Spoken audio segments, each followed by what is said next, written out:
Hello everyone, my name is Mengwei. Today I'm honored to present our work of zero streaming cameras, a new paradigm for video analytics systems. Let me first introduce some well-known trends of surveillance cameras. Local and wireless cameras have been growing exponentially, and their large-scale deployment, along with the machine learning technique, has enabled ubiquitous intelligence. For example, a user can query all the frames that contain the object of interest, like a bus. But given such large volume of videos being captured every day, how much of them have been used? So unfortunately, we find most videos remain cold, which means those videos are never used until they expire and get deleted. So here we analyze the video usage of a campus in China and find only less than 2% camera streams and even less video data have been queried. So this is because interesting events are often unforeseeable, like car accidents, and the need for examining such events emerging well after the fact. Of course, transmitting those cold videos to a central server wastes a lot of precious wireless bandwidth, noting that the video data is large, 24/7 always on, and we are talking about very large scale and dense deployment. So even if edge servers are used, you cannot avoid the waste of wireless spectrum, which are very limited and should only be provisioned to those user-centric applications like playing video games instead of transmitting cold camera videos. Fortunately, we find the storage is getting larger and cheaper. With a few tens of dollars, you can buy an SD card large enough to store weeks or even months of video data. So that's enough, and also the status quo for most video scenarios, because the regulations in many states do not allow the video backup for too long. With those trends, we propose an extreme design called zero streaming cameras. We want the cameras to store all videos on local storage during video capture, but only respond to servers during query time.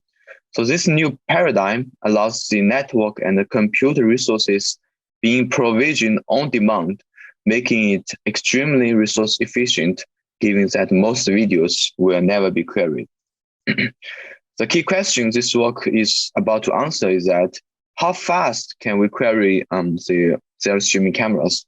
The multiple challenges we are facing here, for example, the cameras are low cost, wimpy, their hardware is like a Raspberry Pi.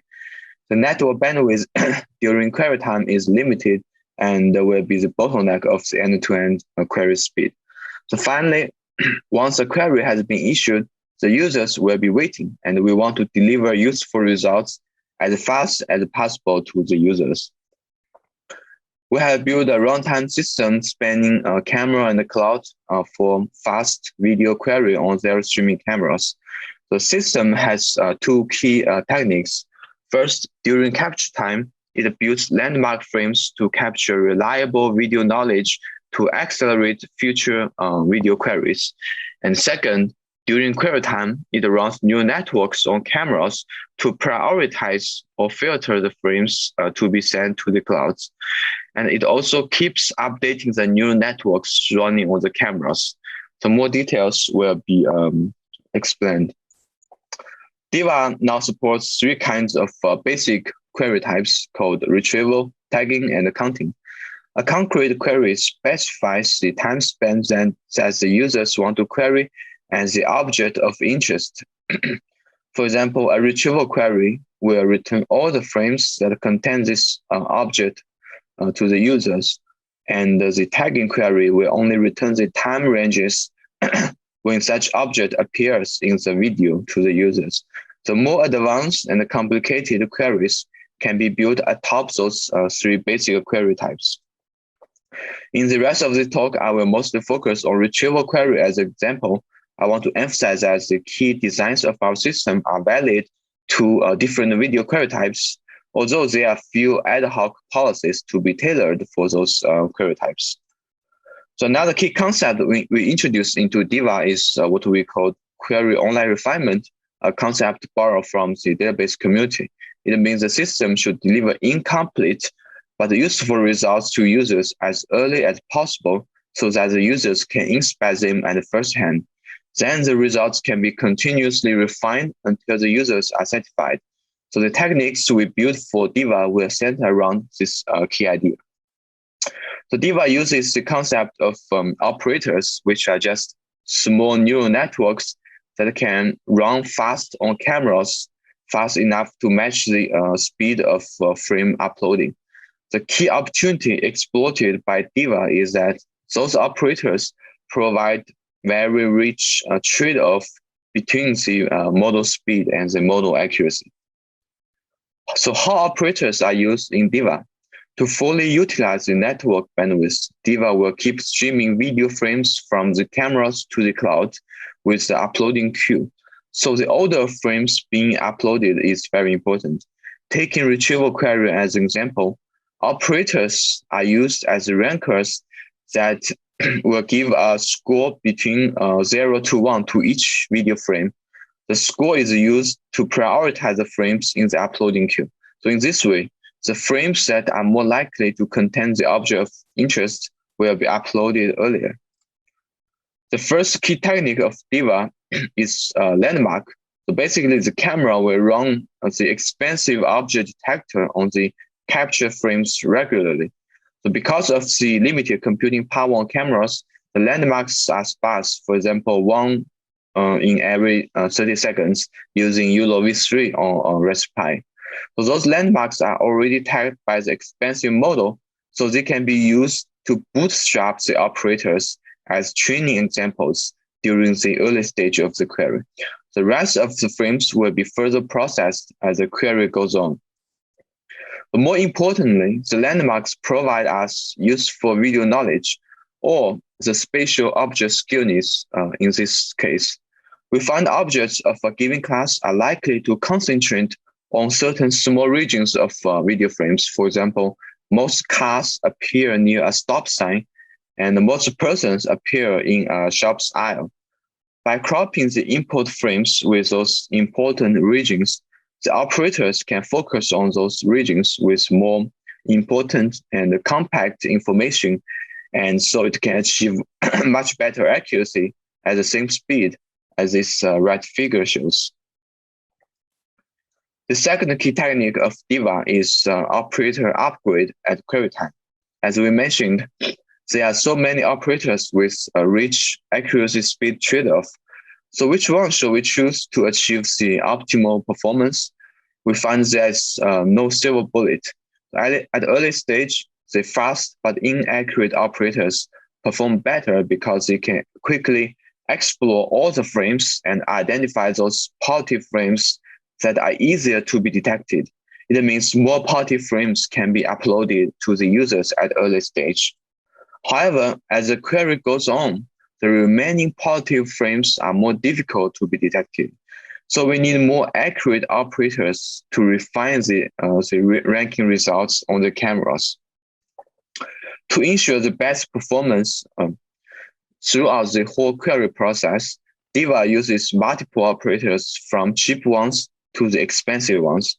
During the query, the camera keeps running operators and uploading the ranked frames. The server receives the frames, using them to train more accurate and expensive operators, and downloads the new operators to the cameras for uploading. So all those processes run in parallel. So here we explain the concrete query process. Once a user issues a video query, it will be delivered to the cloud and also the cameras that are queried. The cameras send the landmarks to the cloud to bootstrap the first operator, which will be downloaded to the camera for local processing. The camera then uses this operator to rank the frames and also sends the ranked frames to the cloud at the same time. The frames being received on cloud will also be processed by an expensive Oracle model as safeguard. So only those true positive frames will be returned to the users. So using the frames and the process results as the annotations, new operators will be trained on the fly and then downloaded to cameras for upgrading. During the whole process, the query results will be continuously refined to the user, and the user can abort the query anytime she finds the results satisfactory.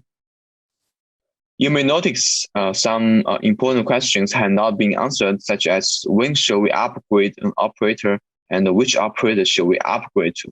So due to time limit, you may refer to our paper for more details. There are two more things I want to highlight. First, I've only discussed how DIVA handles query on one camera. So to query many cameras, we can just provision more GPUs to DIVA to make sure that the server-side computation will not become the bottleneck of the end-to-end query speed. And second, DIVA is in an extreme design space in video analytics systems and is complementary to the systems in other design spaces.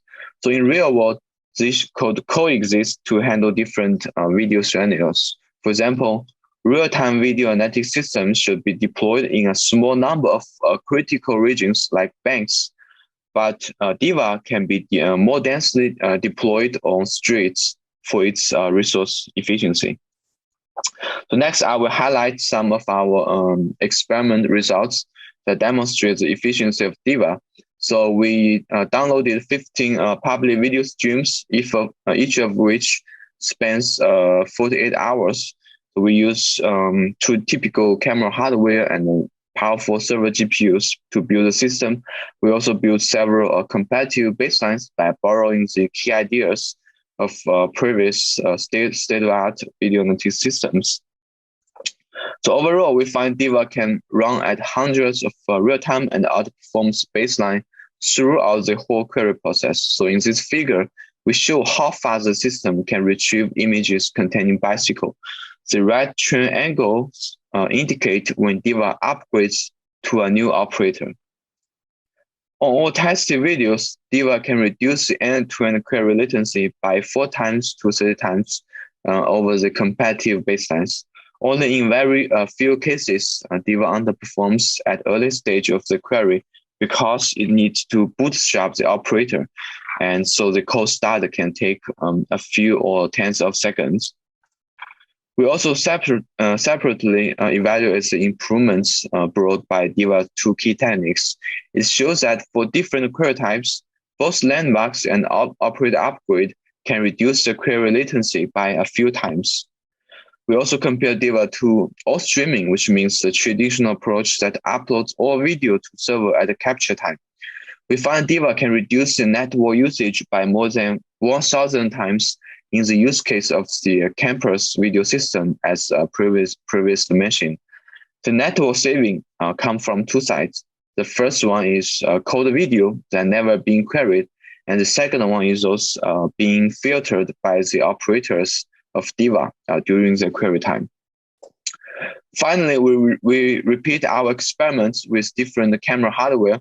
The results show that DIVA can tolerate sparse landmarks with acceptable performance degrees.